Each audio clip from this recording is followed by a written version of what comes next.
Hello team, I am Manjusha and welcome to this video. Today I would like to discuss the importance of deploying or promoting your flow after making any changes to it. Let's consider a scenario where you have set one of your environment as the default environment. Here I have set my test environment as the default environment. Now let's consider my flow. This is the flow I developed and when I run it from here, it will run in the development environment.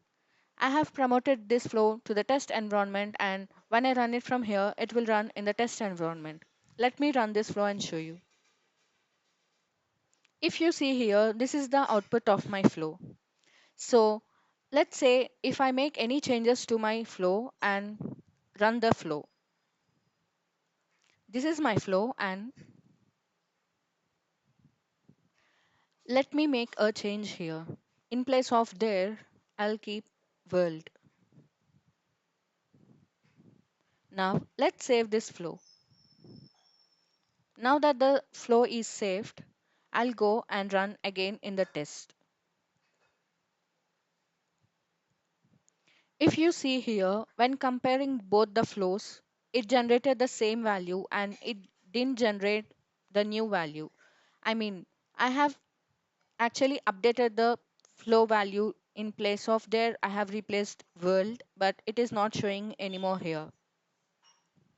So it is very important to promote your changes to any environment to reflect the new changes. This is particularly important when you are using only the URL to run the flow. The URL contains only the flow ID and the environment ID, which will not reflect the previous changes and not the newer ones.